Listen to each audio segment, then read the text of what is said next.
또 지난 시간에 이어 창세기 1장 족보책에 담긴 구속 경륜이란 제목으로 두 번째 말씀 증거하도록 하겠습니다.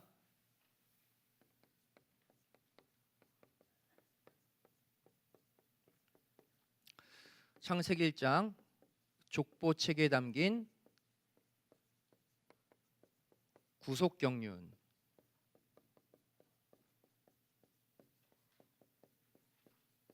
두 번째 말씀 함께 상고하도록 하겠습니다. 우리 지난번 얘기 잠깐 우리 복습하고 들어갈 텐데요. 이사야 46장 10절이 우리가 이 공부를 하는 핵심 구절이 되겠습니다. 46장 10절 읽겠습니다. 시작. 내가 종말을 처음부터 구하며 아직 이루지 아니한 일을 옛적부터 보이고 이르기를 나의 모략이 설 것이니 내가 나의 모든 기뻐하는 것을 이루리라 하였노라. 아멘. 분명히 이사야 선지자를 통해서 선포하고 계시죠. 내가 종말을 처음부터 고했다 그랬습니다. 그러면 이 말씀은 거짓이 없는 말씀이죠. 그럼 이미 이 세상 끝 종말을 초반부에 구속사의 초반부든 성경의 초반부든 이미 하나님이 뭐 했다는 거예요? 고하셨다는 거예요. 자, 내가 처음부터 종말을 고했다. 이것을 성경으로 적용해 보면 내가 어디에? 창세기부터 계시록을 이미 고해 놓았다 이런 뜻이라고 그랬어요. 그렇죠? 창세기 안에 성경의 끝 계시록이 들어 있다는 거예요. 자, 우리가 이 창세기 안에 계시록, 창세기를 통해서 종말 계시록을 바라본다. 이것이 이번 공부의 핵심 줄기가 되겠습니다.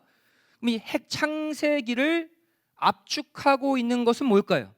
창세기 안에 있는 족보죠. 특별히 말해 창세기 안에 톨레도시라고 말하고 있는 10개의 족보가 또 창세기를 압축하고 있죠. 그럼 내가 처음부터 종말을 고했다. 이 말씀은 어떻게 볼 수 있어요? 창세기의 핵심이 10개의 톨레도시니까 이걸 바꾸어서 보면 내가 10개의 톨레도 가운데 창세기죠. 그 중에 어디에? 또 처음이니까 처음 첫 번째 톨레도 안에, 그죠?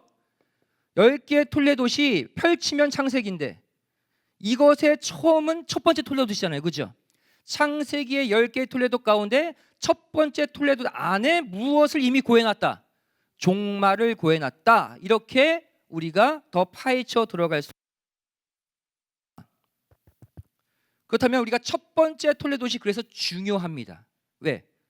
첫 번째 톨레도 안에 종말을 고해 놓으셨기 때문에 우리는 첫 번째 톨레도 안에서 종말을 끄집어서 깨달아야 한다는 거예요.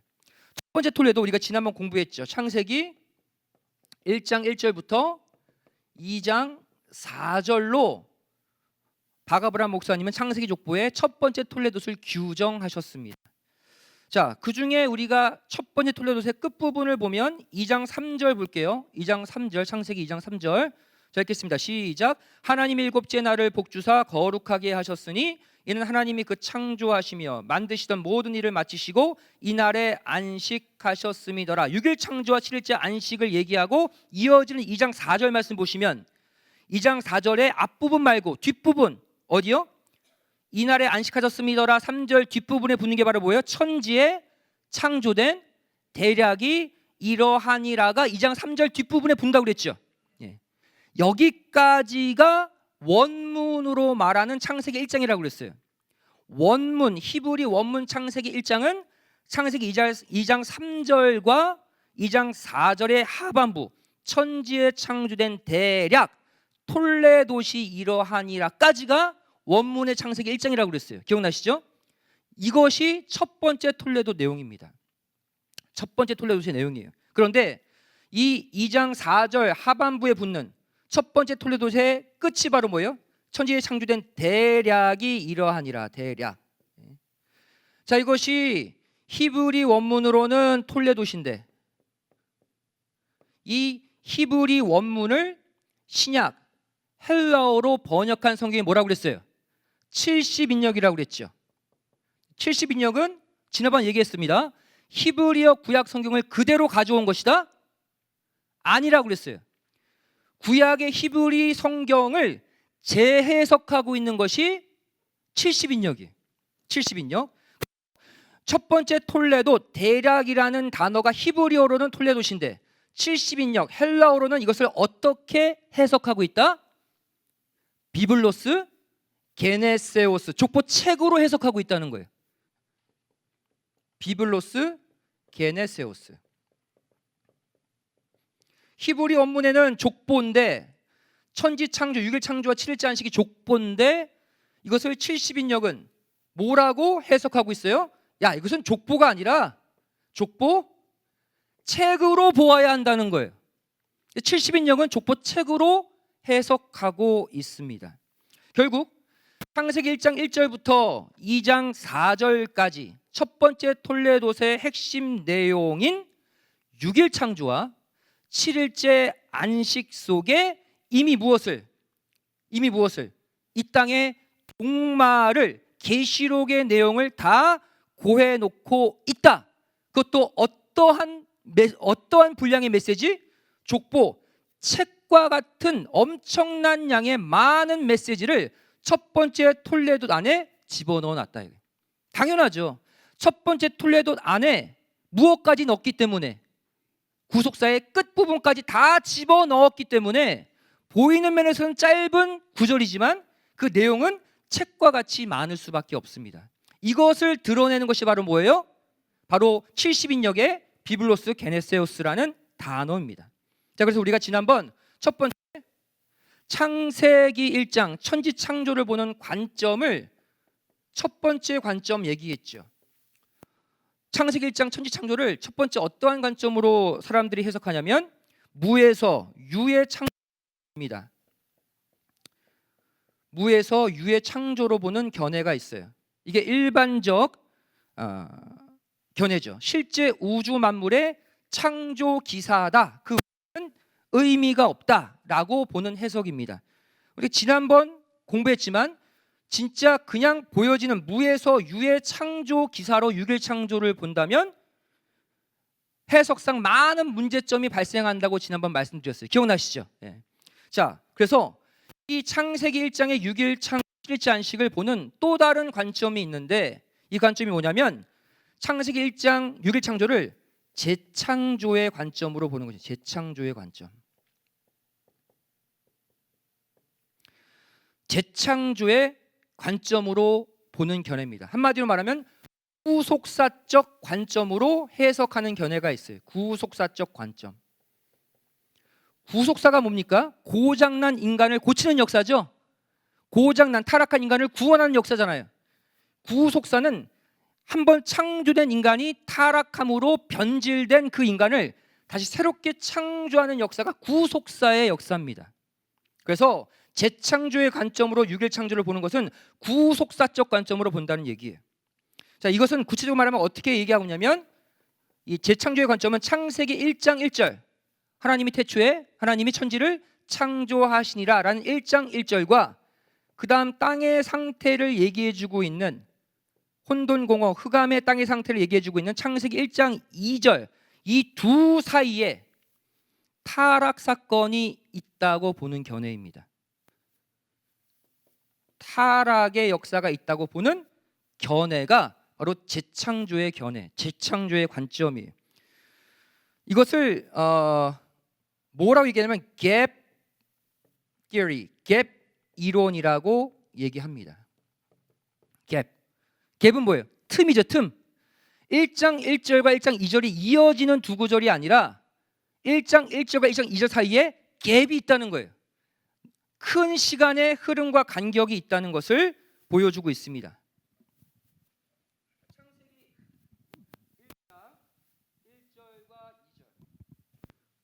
창세기 1장 1절과 2절 다시 보시면요. 1장 1절 어떻게 되어 있습니까? 태초에 하나님이 천지를 창조하시니라. 원창조의 역사죠. 그 다음에 타락 사건이 있었고 그 다음에 2절 보겠습니다. 창세기 1장 2절은 땅이 혼돈하고 공허하며 흑암이 깊음 위에 있고 하나님의 신은 수면에 운행하시니라 이렇게 되었다는 거예요. 즉 창세기 1장 2절의 땅의 상태는 타락한 이후에 한마디로 변질된 땅의 상태로 보는 견해입니다.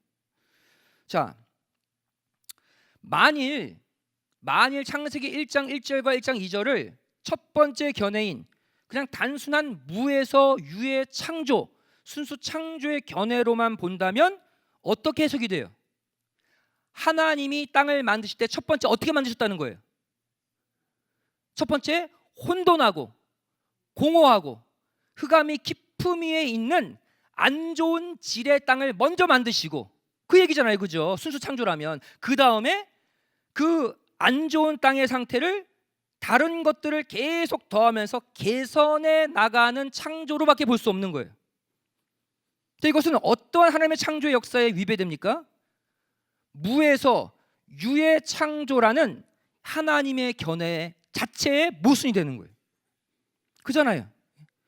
하나님의 창조는 바로 뭐예요? 안 좋은 재료, 어떤 재료를 가지고 더 나은 어떤 물체를 개선하여 만드는 창조가 아니죠. 어떤 창조예요? 히브리어로 말하면 바라, 무에서 한 번에 완벽한 것을 만드는 무에서 유의 창조예요. 창세기 1장 1절 말씀 보시면 태초에 하나님이 천지를 창조하시니라, 이 창조하시니라가 히브리어 바라를 쓰고 있다는 사실입니다. 무에서 한 번에 완벽한 것을 창조하시는 거예요. 중간에 땅의 상태가 안 좋은 상태를 먼저 이렇게 두시고 그래서 개선하셔서 더 좋은 땅의 상태로 만드신다? 이건 하나님의 바라 창조의 견해와 맞지 않아요. 이해되시죠? 그래서 우리가 창세기 1장 1절과 2절 사이에 타락 사건이 있었다고 보는 이 견해가 좀 더 구속사적으로 맞는 견해라는 것을 우리가 알 수가 있습니다. 다시 말하면 이 하나님이 창조한 그 만물이 인간과 함께 타락을 했는데 타락한 만물을 회복하는 역사가 바로 뭐예요? 창세기 1장 2절 이후에 나오는 창세기 1장 3절부터 펼쳐지는 6일 창조와 7일째 안식 사건이라는 것입니다. 이해되세요? 창세기 1장 2절 변질된 땅의 상태를 재창조하여서 다시 회복하는 역사가 창세기 1장 3절에 나오는 빛의 창조부터 7일째 안식의 사건까지로 보는 것이 구속사적 견해로 맞다는 거예요. 즉 창세기 1장 3절부터가 바로 뭐예요? 실제 뭐라는 거예요? 구속사라는 거예요.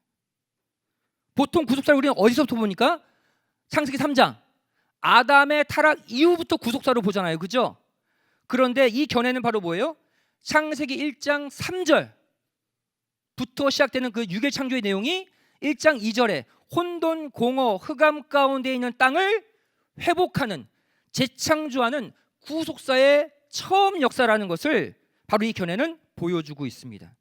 즉 창세기 1장 3절부터 실제 구속사가 시작됐고 이 첫 번째 톨레도시 맞춰지는 창세기 2장 4절 안에 구속사의 진행과 구속사의 마침까지 다 들어 있다는 것입니다. 창세기 1장 3절 이후의 천지창조의 역사를 어떻게 보는 거예요? 창세기 1장 2절의 타락을 회복하는 구속의 역사로 해석해야 한다라는 것입니다. 이렇게 해석해야 앞서 읽었던 이사야 46장 10절 처음부터 종말을 고했다라는 성경의 법칙과 일치하게 되는 거예요. 처음부터 종말을 고했다라는 이사야 46장 10절에 처음이라는 단어가 바로 뭐예요? 레시트예요. 레시트는 바로 뭐예요? 처음이라는 뜻도 있지만 최초라는 뜻이 최초. 이 레시트에서 창세기 베레시트가 탄생된 거예요. 그 단어가. 창세기가 뭐라고요? 히브리어로 베레시트. 처음에 최초에 이게 창세기예요. 다시 말해 처음부터 종말을 고했다. 그냥 처음이 아니라 최초입니다. 창세기 전체 가운데 1장을 말하는 거예요. 1장 가운데 1장 1절 이후에 나오는 3절부터 2장 4절까지가 레시트 최초가 되는 거예요. 여기에 뭘 담아놨다? 구속사의 핵심인 종말까지 이미 담아 놓았다는 거예요. 자, 그 결정적인 증거 두 가지만 말씀드리겠습니다. 그것도 창세기 1장 3절부터 펼쳐지는 6일 창조와 7일째 안식 사건에 하나님이 구속사의 진행과 마침까지 다 집어넣었다라는 첫 번째 근거가 뭐냐면 우리가 인류 구속의 진정한 완성의 순간을 어디로 봅니까? 예수 그리스도의 십자가 사건으로 보죠. 예수 그리스도의 십자가 사건이 인류 구속의 가장 정점의 사건이에요. 그럼 이 십자가 사건의 이 정점의 사건의 핵심 바로 뭐예요? 6시간 동안 하신 몇 말씀? 7말씀입니다. 그죠? 이것이 신구약 성경 통틀어서 구속사의 최고 정점의 최고의 순간이에요. 이 십자가상의 6시간과 7말씀, 온 인류 구속사의 압축의 요 시간이 창세기 1장에 나오는 6일 창조 가운데 하나님이 말씀하신 하나님 보시기에 뭐했더라? 뭐했더라? 좋았더라 라는 말씀이 몇 번? 7번 등장함으로 미리 보여주고 있다는 거예요. 미리 보여주고 있다는 거예요. 구속사의 절정의 사건인 예수님의 십자가의 6시간의 7말씀이 어디에 이미 고해졌다는 거예요? 6일 창조와 7번의 하나님 보시기에 좋았더라는 그 말씀이 예수님의 십자가 정점 6시간의 7말씀을 미리 보여주고 있다, 고하고 있다는 거예요. 두 번째 근거가 무엇입니까? 이번에는 이 6일을 펼쳐보면, 구속사를 펼쳐보면 이것은 바로 뭐예요? 6,000년이죠. 6,000년의 성경 역사, 구속 역사, 그리고 그 이후에 펼쳐질 진정한 안식 세계. 이게 신구약 성경 구속 역사의 전부인데 이것도 바로 뭐예요? 이번에는 창세기 1장의 6일 창조와 또 7일째 안식 사건이 이것을 압축하여 미리 보여주고 있다는 거예요. 미리 보여주고 있다. 바로 이 6일 창조와 7일째 안식이 6,000년 구속사와 이후에 펼쳐질 안식 세계를 보여주고 있다. 이것을 우리가 알 수 있는 근거 구절이 베드로서 3장 8절이죠. 하루를 1000년으로 셈하라 그랬어요. 하루가 1000년, 1000년이 하루로 셈해지는 이 한 가지를 절대 잊지 말라고 그랬어요. 바로 이 법칙에 따라서 6일 창조와 7일째 안식은 성경 역사 6,000년 역사와 그 위에 펼쳐질 영원한 안식 세계를 미리 또한 보여주고 있다. 자, 그래서 정리해 보면 6일 창조는 우리가 이제 어떠한 개념으로 보셔야 돼요?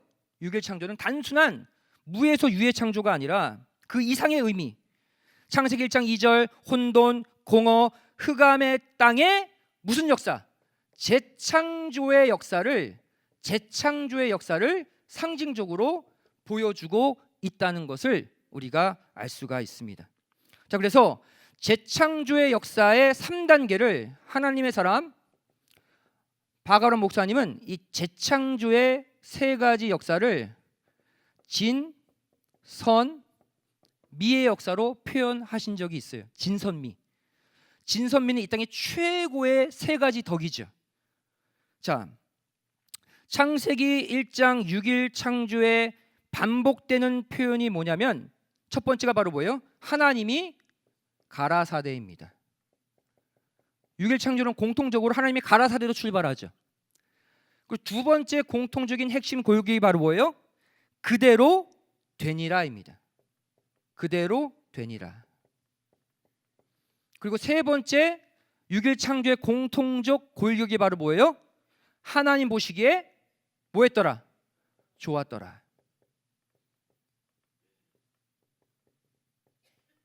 이 세 가지가 6일 창조의 3대 골격입니다. 자, 이것을 우리는 재창조의 3가지 단계, 3가지 과정으로 해석이 돼요. 하나님이 가라사대, 이건 바로 뭐예요? 하나님이 말씀하시되죠? 하나님의 말씀이 바로 뭐예요? 참 진리잖아요. 참 진리. 참진, 진이라는 거예요. 진. 진이 진리란 뜻이거든요. 참이란 뜻이거든요. 하나님의 말씀으로 만들어진 재창조의 역사의 그 진이다, 이 진. 그대로 되니라는 바로 뭐예요? 만물의 순종이죠. 만물의 순종. 이것이 타락 이전의 만물, 타락 이전의 인간의 상태예요. 하나님이 가라사대 하면 무조건 그대로 돼야 돼요. 지금 그렇게 됩니까? 하나님 말씀하시되 우리 어떻게 돼요? 그대로 안 되니라가 많잖아요. 그죠? 그대로 안 되게 삽니다.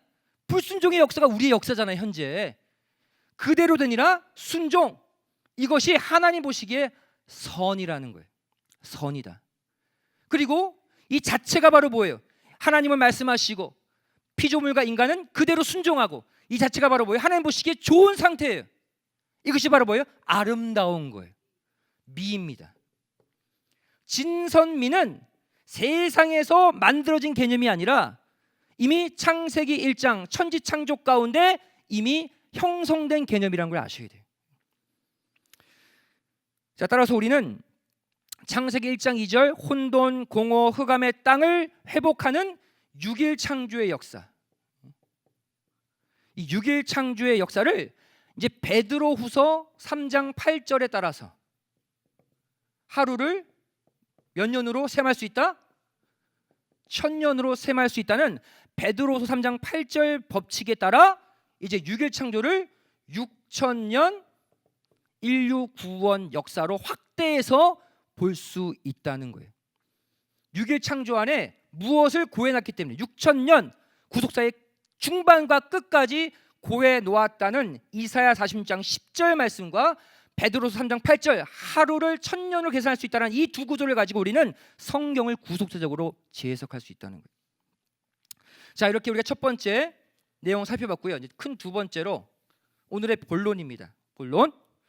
자, 그렇다면 첫 번째 톨레도, 창세기 2장 4절에 기록된 첫 번째 톨레도, 헬라어로는 비블로스 게네시스, 족보책에 해당하는 이 족보책에 담긴 구속사적 내용은 뭐냐?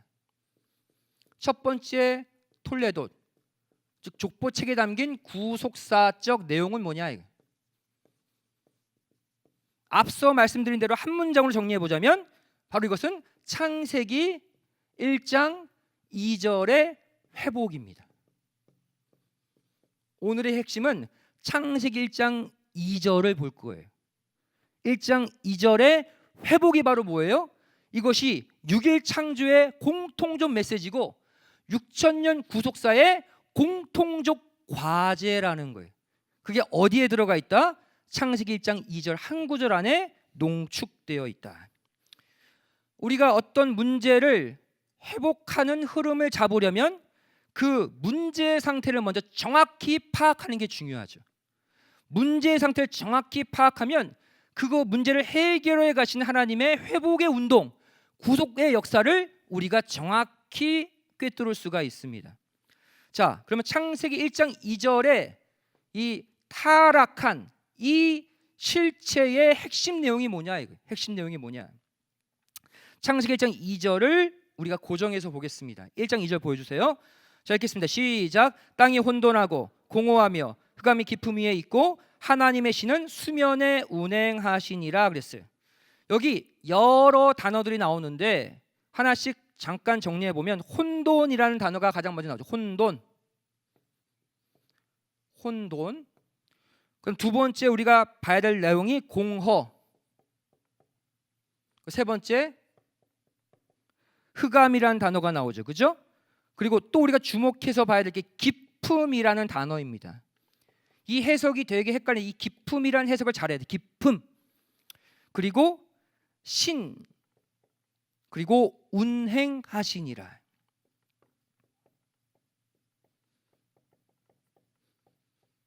이 단어들을 다 정확히 알면 이 구절이 풀리게 되어 있죠. 먼저 혼돈이라는 단어는 히브리어 토후입니다. 토후. 어떤 뜻이냐면 형태가 없다. 형태가 없다. 물질은 있어요.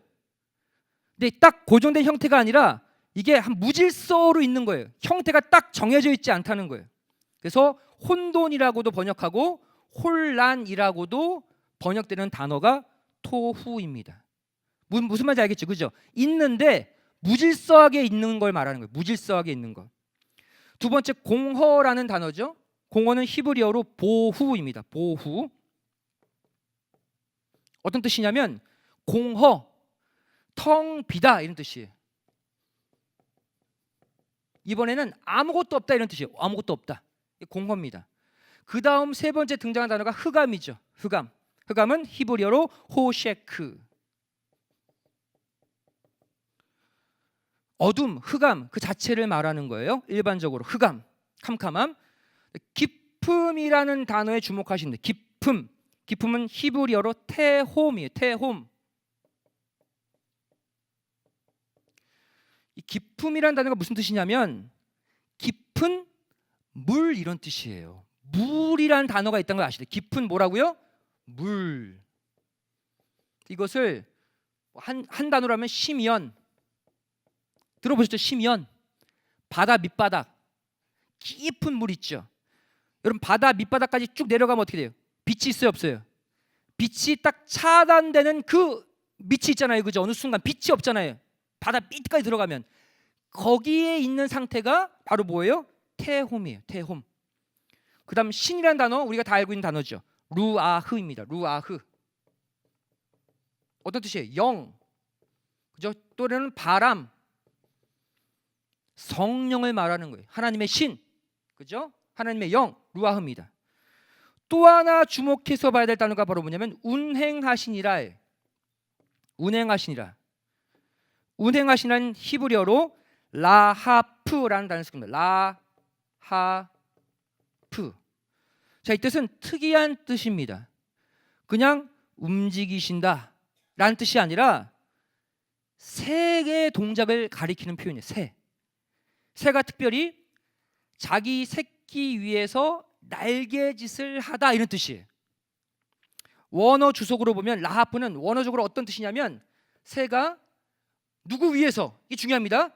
새끼 위에서 퍼덕퍼덕거리면 날개짓을 하다 이런 뜻이에요. 여러분들 가끔 TV 보시면 새가 자기 새끼에게 먹이를 주기 위해서 공간이 없으면 떠 있어야 될 거 아니에요, 그죠? 떠 있어 새끼 새에게 먹이를 주기 위해 막 퍼덕거리면서 주변에 바로 그 날개를 퍼덕거리면서 멈춘 상태 있잖아요, 그죠? 그게 바로 라하프예요. 또 어떤 뜻이냐면 부드럽게 활공하다 이런 뜻이에요. 부드럽게 활공하다. 새끼 앞에서 거칠게 활공하면 안 되죠, 그죠? 새끼가 다치니까. 새에게 사용되는 단어예요. 또 배회하다. 정착하지 못하고 이리저리 움직인다 라는 안타까운 뜻이 바로 뭐예요? 히브리어 라하프입니다. 하나님의 신을 지금 무엇으로 비유하고 있어요? 새끼 위에서 먹이 하나 주고 새끼를 보호하기 위해 퍼덕거리면서 그 주변을 배회하는 새로 비유하고 있다는 거예요. 하나님의 신을. 자, 요 라하프가 이러한 맥락으로 하나님이 타락한 인간에게 어쩔 줄 몰라 하며, 왜? 하나님을 깨닫지 못해요. 배회하면서 퍼덕이면서 자기 새끼를 어떻게든 깨우치려고 하는 하나님의 모습을 이 라하프를 통해 성경은 이미 묘사해 놓았습니다. 그 결정적인 내용이 뭐냐면 신명기 32장이에요. 신명기 32장 10절과 11절 말씀을 띄어서 보겠습니다.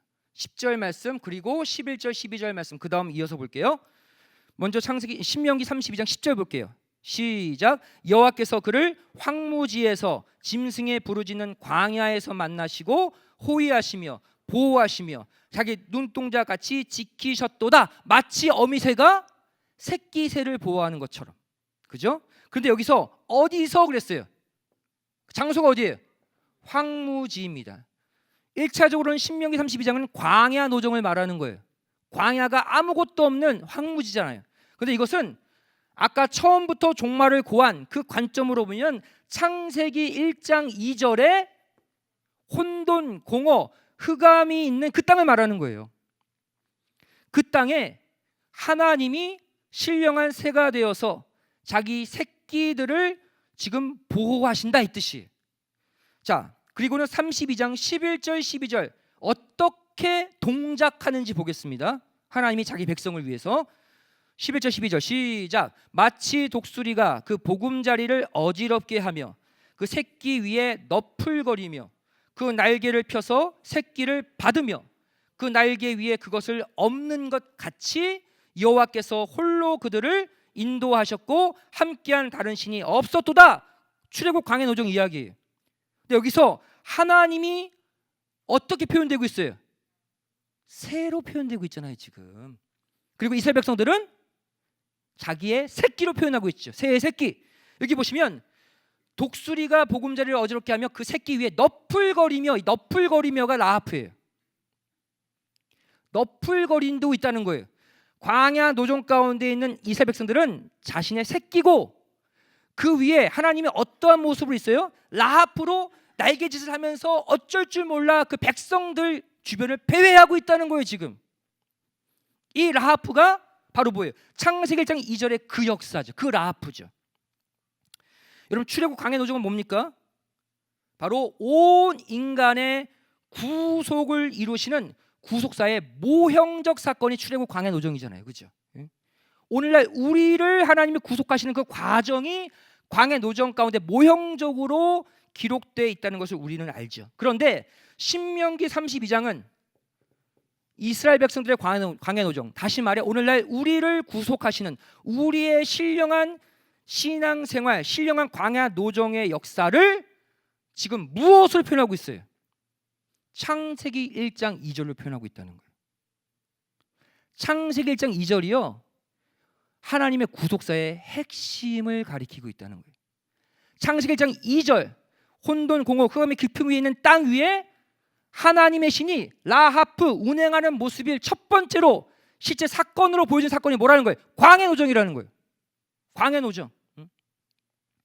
혼돈 공허 흑암이 깊음 위에 있는 그 땅 황무지잖아. 황무지. 바로 그 위에서 그 수면 위에서 하나님의 신이 라하프로 배회하고 있는 창세기 1장 2절의 그 모습은 이미 광야 노정 우리의 구속사의 노정 가운데 하나님이 라하프로 우리 주변을 배회하고 계시다는 것을 미리 보여주고 있는 거예요. 이해되십니까? 처음부터 우리 구속사의 전면을 미리 고해 놓으셨다는 얘기죠. 자, 이것이 구약 광야 노정을 통해 라하프의 사건이 이미 다시 재언급되고 있어요. 자, 앞서 말씀드린 대로 지금 하나님의 신 창세기 1장 2절은 하나님의 신 성령을 무엇으로 표현하고 있는 거예요? 한마디로 수면 위에 운행하신다. 라하프 수면 위에 너풀너풀 대신다라고 표현하고 있죠.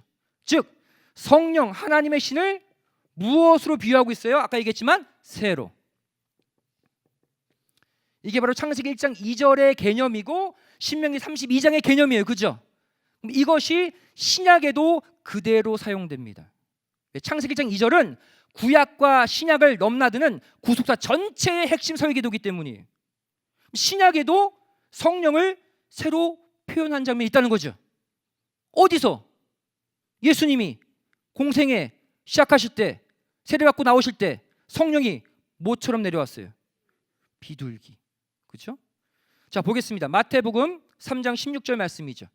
신약 시대에 나타나는 성령의 새와 같이 새로 비유된 성령의 역사예요. 읽겠습니다. 시작. 예수께서 세례를 받으시고 곧 물에서 올라오실새 하늘이 열리고 하나님의 성령이 비둘기 같이 내려 자기 위에 임하심을 보시더니 이 역사도 바로 뭐예요? 창세기 1장 2절 역사예요. 아시겠습니까? 창세기 1장 2절이 신약의 예수님 당시 때도 똑같이 재현되고 있는 거예요. 지금 뭐하고 있어요? 성령이 비둘기같이 이스라엘 백성들 위에 임한 거잖아요. 예수님을 통해서. 그러면 그 성령이 비둘기같이 임해서 뭐 한다는 거예요? 라하프 한다는 거예요.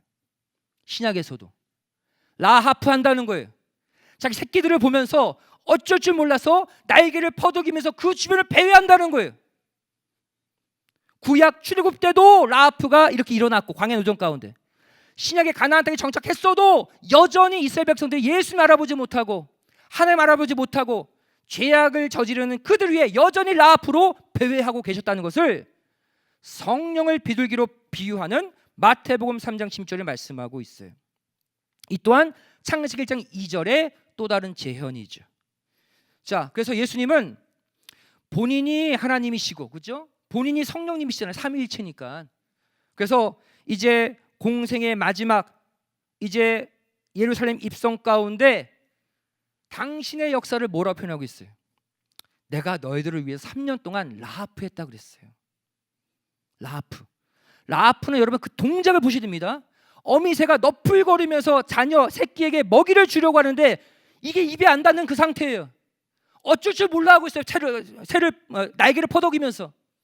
그렇게 3년 동안 이스라엘 백성들 주변을 배회하신 분이 예수님이라는 거예요. 그런데 끝까지 그 신령한 양식을 먹었어요, 안 먹었어요? 안 먹었어요. 그래서 이제 십자가에 죽으시러 가시면서 본인의 라하프의 그 안타까운 그 과거를 이렇게 추억하셔요, 예수님이. 마태복음 23장 37절에 기록되어 있죠. 당신이 3년 동안 라하프했다는 거예요. 읽겠습니다. 시작. 예루살렘아 예루살렘아 선자들을 죽이고 내게 파송된 자들을 돌로 치는 자여, 암탉이 그 새끼를 날개 아래 모음같이 내가 내 자녀를 모으려 한 일이 몇 번이냐. 그러나 너희가 원치 아니하였도다. 라하프. 맞죠? 창세기 1장 2절, 땅이 혼돈 공허 가운데 있는데 인간의 마음 땅이잖아요, 그죠? 이것에게 생명의 씨를 전달해 주려고 그러는데 수면 밑에 가라앉아 있어요. 수면 위에서 라하프로 퍼덕거려요. 그런데 그 말씀의 씨를 받을 자가 없어요. 그 구속사의 안타까운 전체 상황을 광야 노정에 한번 보여주셨고, 신약시대 3년 예수님의 공생의 그 뼈아픈 상황을 마태복음 23장 37절에 내가 또 라하프로 신약에도 너희에게 배회했다라고 표현하고 계신 거예요. 그런데 그 나를 받아주는 자가 없었다. 라하프로 퍼덕거리며 자기의 새끼를 모으려고 했는데 다 도망갔다는 거예요.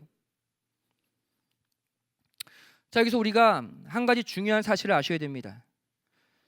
창세기 1장 2절 말씀 잘 보시면, 여러분 성경을 펴놓으세요. 1장 2절 설명하고 마칠 거예요. 오늘은 하나님의 신이 수면 위에 운행하시니라고 그랬어요. 분명히 앞에서는 혼돈 공허의 땅이라고 그랬는데 갑자기 수면이 나와요. 이상하지 않아요? 땅이 혼돈 공허 그랬는데 갑자기 하나님의 신은, 그러면 혼돈 공허한 땅 위에서 왔다 갔다 하셔야 되는데 갑자기 장면이 바뀌어서 하나님의 신은 수면 위에서 운행하신다고 그랬어요. 라하프로. 자, 이 말은 무슨 뜻일까요? 혼돈 공허한 땅, 예수님이, 즉 하나님이 말씀의 씨를 뿌려서 다시 재창조, 변질된 땅, 타락한 땅, 가시왕국기가 가득한 그 땅을 고치시려는 그 역사 가운데 왜 라하프로 배회할 수밖에 없었느냐? 혼돈 공허한 땅이 어디 안에 있기 때문에, 지금 물속에 들어갔기 때문에. 그걸 아셔야 돼요. 혼돈 공허한 땅이 그냥 딱 드러나 있다면 새로 비유된 하나님의 신은 그 위에 그냥 안착하면 됩니다. 그죠? 그런데 혼돈 공허한 땅이 어디 밑에 있다는 거예요? 수면 밑에 있기 때문에 아예 그 신은 땅도 밟지 못하고 혼돈 공허한 땅이 가라앉아 있는 수면 위에서 배회하실 수밖에 없다는 거예요. 이걸 아셔야 돼요. 이게 인간의 타락 상태예요. 보통 타락한 게 아니라는 거예요, 인간이. 자, 창세기 1장 2절을 그림으로 표현하면 이거예요. 자, 혼돈 공허. 혼돈 공허 흑암의 땅 이렇게만 얘기하시면 안 돼요. 이건 잘못된 거예요. 원어적으로 보면 땅의 상태는 바로 뭐예요? 혼돈하고 공허한 상태예요. 그런데 왜 흑암이 등장하냐면, 아까 깊은 흑암이 깊음 위에 있다고 그랬죠. 깊음이 뭐라고 그랬어요? 아까 태홈, 깊은 물, 시면이에요. 혼돈 공허한 땅이 왜 흑암에 휩싸이게 되냐면은 혼돈 공허한 땅이 물 밑에 깊숙이 시면 밑에 가라앉아 있기 때문입니다. 이해되세요?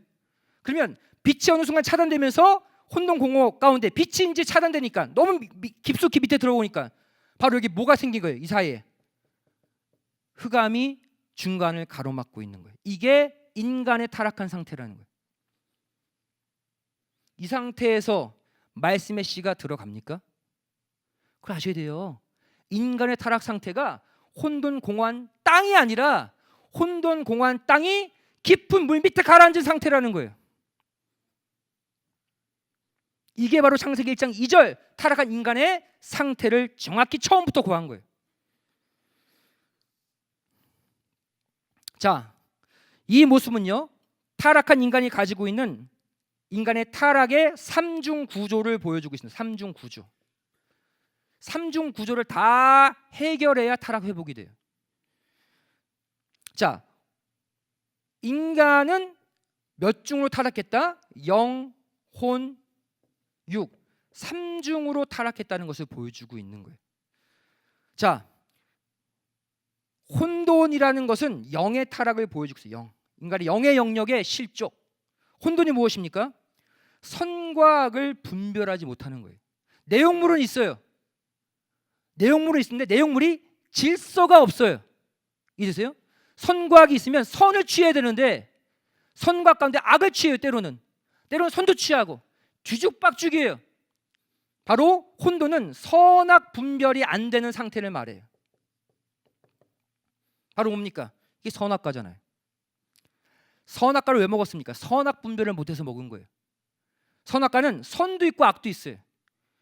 때로는 선인 줄 아는데 악을 잡는 거예요. 이게 우리 인생이에요. 영의 실족, 영의 타락입니다. 영의 영역이죠. 그 결과가 바로 뭐예요? 혼의 타락. 이걸 뭐라 표현하고 있습니까? 혼돈, 그다음 공허로 표현해요. 공허. 선악 분별에 실패하면, 선악과를 영적으로 먹게 되면 이제 마음은 어떻게 되는 거예요? 공허해진다는 거예요. 뭔가 있어, 물질도 있어요, 교회도 다녀요, 자녀도 있어요. 근데 마음은 텅 비었어요. 이해되십니까? 마음이 남는 게 없어요. 왜 그렇습니까? 선악 분별에 실패했기 때문이. 영이 회복되지 않았기 때문에 혼은 어떤 상태가 돼요? 텅 빈 상태가 되는 거예요. 혼의 타락. 그 결과 육의 타락이 일어나죠. 육은 바로 뭐예요? 육의 타락. 바로 흑암으로 보면 흑암. 영은 선악 분별을 못하고 마음은 늘 텅 비고 공허하고 그 결과 내가 세상에서 교회에서 몸으로 부딪히는 모든 일들마다 다 캄캄해요. 예배 드려도 캄캄해요. 기도해도 앞이 캄캄해요. 밖에 나가서 돈 벌어도 캄캄해요. 왜 그렇습니까? 혼이 회복이 안 돼서 그래요. 어디를 가나 육은 가는 곳마다 캄캄해요. 이게 바로 타락한 인간의 삼중 타락의 구조예요. 이것을 다 해결해야 돼요. 얼마나 어렵습니까? 얼마나 어려워요. 이 영혼육 삼중 타락, 혼돈 공허, 흑암이 깊음 위에 있는 이 우리의 타락한 인간의 땅, 이것을 처리하는 과정이 바로 뭐예요? 창세기 1장 2절 다음부터 나오는 창세기 1장 3절 이후의 6일 창조의 역사라는 거예요. 6일 창조의 역사로 타락한 인간, 첩첩삼중 문제투성인 인간을 하나씩 문제를 벗겨가면서 타락 회복의 역사를 우리에게 처음부터 구해놓은 게 바로 뭐예요? 1장 3절 이후의 6일 창조라는 거예요. 타락한 인간의 그 상태를 처음부터 구한 게 바로 뭐예요? 창세기 1장 2절의 땅의 상태고. 이해되십니까? 자, 결국 이것을 처리하는 과정이 창세기 1장 3절인데 잘 보세요. 여러분 이 그림 이해되시죠? 하나님의 신하고 우리 인간의 마음 땅이 만나서 말씀의 씨가 열매를 맺어야 영생 변화가 있잖아요. 그죠? 지금 상황이 뭐예요? 얘기했습니다. 타락한 인간은 혼돈 공허의 그 인간이 시면 바다 밑 깊이 가라앉아 있어요. 하나님의 신은 땅에 접근도 못하고 그 물 위에서 배회하고 있어요. 절대 불가능해 보이는 상태예요. 뭐부터 해야 될까요 지금? 뭐부터 해야 돼요? 하나님의 신과 인간의 땅이 만나는 뭐부터 해야 돼요? 먼저 물 밖으로 나가야 될 거 아니에요. 물 밖으로 나가야 그 다음 하나님의 신을 만나서 공허 혼돈의 마음이 고쳐지든 말든 해야 될 거 아니에요. 물 안에 깊이 가라앉아서 흑암 가운데 있으면요 하나님의 신과는 영원히 못 만나요. 그래서 이 혼돈 공허의 마음이 정말 죄악의 물 깊은 심연 밑에 가라앉아 있는 이 상태에서 하나씩 이것을 벗겨가며 회복하는 그 역사를 특별히 6일 창조 가운데 둘째 날의 역사와 셋째 날의 역사가 보여주고 있는 거예요. 둘째 날 창조의 역사가 뭡니까? 창조라기보다는 분리의 역사죠. 먼저 뭐 하고 있어요? 둘째 날은 하나님이 궁창을 만드시고 궁창 윗물과 궁창 아랫물로 물을 먼저 분리시킵니다. 그죠? 물이 하나로 있었는데 궁창이라는 대기권 공간을 만들어서 궁창 윗물과 아랫물로 먼저 물을, 거룩한 윗물과 아랫물로 먼저 분리시킵니다. 근데 혼돈 공허의 땅은 여전히 어디 있어요? 여전히 아랫물 아래 있어요. 이해되십니까? 먼저 물을 분리시킵니다. 윗물 아랫물을. 둘째 날의 역사예요. 그 다음 셋째 날에 뭐합니까? 이번에는 궁창 아랫물에 있는 그 시면 밑에 가라앉아 있는 육지를 셋째 날에 뭐예요? 아랫물에서 분리시켜서 드러나게 하십니다. 맞죠? 드러나게 하시잖아요. 그죠? 자, 아랫물 아래 갇혀져 있는 혼돈 공허의 땅이 이제 아랫물 바깥으로 묻히 드러나라 하시면 드러났어요. 셋째 날에. 그럼 이 셋째 날에 이제 뭘 볼 수 있어요? 이제 윗물을 볼 수가 있는 거예요. 이미 분리한 윗물. 그 윗물에는 뭐가 있어요? 하나님의 신이 있어요. 이제 하나님의 신이 접촉점 땅을 만나는 순간입니다. 창세기 1장 2절의 안타까움을 보셔야 됩니다. 수면 밑에 가라앉아 있는 인간의 땅이기 때문에 성령이 접촉점을 못 찾고 계속 쉬지 못하고 너풀거려요. 앉지 못하는 거예요. 다 물이기 때문에. 1차적으로 우리가 뭐 해야 돼요? 타락한 아랫물에서 위로 튀어 올라와서 성령님이 발을 딛고 착지할 수 있는 그러한 밑거름, 바탕이 먼저 되어야 할 줄로 믿습니다. 일단 성령님도 쉬어야 될 거 아니에요. 그죠? 언제까지 우리 위해 탄식하실 거예요? 우리가 이제 내 문제는 내가 놓고 기도하겠습니다. 부족하지만 내가 이제 내일 해결하겠습니다. 아랫물을 박차고 나올 때 성령님이 그래도 내 땅 위에 안착하실 거 아니에요. 라프를 순간 멈추게 해줘야 될 거 아니에요. 그 다음에 드러난 뭇, 아직 혼돈 공허의 이 땅이 바로 하나님의 신, 성령의 역사로 하나씩 채워져 가고 혼돈이 질서 잡혀가고 공허의 마음이 채워져 가면 될 거 아니에요. 현재 우리 상태는 어디입니까? 물 위로 올라왔나요? 물 밑에서 바닥을 기면서 헤엄치고 있어요? 그러면 안 돼요. 물 밖으로 나오는 것은 우리가 해야 될 줄 믿습니다. 아랫물, 세상물 언제까지 먹으며 살 거예요? 교회 안에서 언제까지 내가 쭈그러 살 거예요? 바뀌든 아니든 쥐약의 아름을 떨쳐버리고 튀어나오세요. 그 가운데 우리가 그래도 하늘을 보면 바로 그 물 위에서 너풀거렸던 하나님의 신이 육지 위, 물 위로 올라온 우리 육지의 땅에 비로소 안착하시고 말씀의 씨를 던져주실 줄 믿습니다. 자, 오늘 말씀의 결론 맺겠습니다. 결론. 오늘 말씀의 결론은 인간 타락의 회복의 과정을 지금 보여주고 있죠. 1장 2절, 창세기 1장 2절은 타락한 인간의 첩첩산중의 타락의 상태 보여주고 있어요. 혼돈 공허, 그 마음이 물 밑에 깊이 가라앉아 있어요. 죄악의 물에. 한마디로 오늘 결론은 뭐냐면 타락한 우리 인간은 회복하기 쉽지 않은 인간이라는 걸 아셔야 돼요. 뭘 보면 돼요? 저 집사님 보면 돼요? 나 보라는 거예요. 지금 나를 보면 첩첩산중이에요. 혼돈 흑암인데, 혼돈 공허인데 물 밑에 가라앉아 있어. 어떡할 거예요? 어떡할 거예요? 로마서 3장 10절 보겠습니다. 로마서 3장 10절 우리의 상태입니다. 타락한 우리, 삼중 타락한 우리 인간의 상태예요. 3장 10절 시작. 기록된 바 의인은 없나니 하나도 없다 이거예요. 잘난 척하지 말라는 거예요. 그래봤자 우리는 혼돈 공허의 마음에 물 밑에 가라앉은 그런 비천한 인간인 불과해요. 예레미야 4장 23절 오늘의 마지막 결론의 말씀입니다. 4장 23절 여러분들 여기에 창세기 1장 2절을 그대로 담아내고 있어요. 조금 재해석하고 있습니다.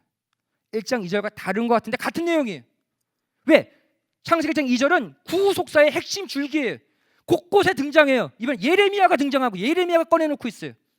4장 23절 마지막 구절 읽겠습니다. 시작. 내가 땅을 본즉 혼돈하고 공허하며 하늘들을 우르른즉 거기 빛이 없으며 1장 2절이죠. 그래 안 그래요? 내 자신을 보는 거예요. 땅이 다른 세상 땅이 아니에요. 내 자신의 땅을 보니까 혼돈 공허해 여전히. 하늘을 보는데 빛이 없어요. 이 구절 잘 보셔야 됩니다. 우리가 하늘을 보는 것 같지만 왜 빛이 없어요? 하늘에 빛이 있는데. 지금 우리가 하늘을 보는 것 같지만 물 속에서 보는 거예요. 지금 이해되세요? 예레미야 4장 23절은 창세기 1장 2절을 다르게 표현하고 있는 거예요. 우리가 육신적으로는 이 땅을 밟고 하늘을 보고 있지만 영적으로 보면 우리는 혼돈공허한 우리 마음 땅이 물 밑에 가라앉아 있어요. 빛은 차단되어 있어요. 하늘을 보지만 여전히 심연 밑에 어둠입니다. 이게 우리 상태예요. 그죠? 자, 이 시간 저와 여러분의 상태 우리가 정확히 점검하고 앞으로 배울 6일 창조의 역사, 이 6일 창조의 법칙에 따라서 타락한 혼돈공허 흑암 깊은 밑에 가라앉아 있는 우리의 마음을 하나씩 회복해 나가시기를 주님의 이름으로 축원드리겠습니다. 이 시간 가지면 잠깐 기도하기를 원합니다. 통성으로 우리의 마음 가운데 혼돈공허의 마음, 또 수면 밑이 가라앉아 있는 우리의 그 답답한 상황에서 우리를 먼저 물 밖으로 꺼집어내 주시고 성령님 만나게 해달라고, 내 마음을 또 회복되게 해달라고 간절히 기도하기를 원합니다. 두 손 들시고 아멘 할렐루야 삼창하시겠습니다.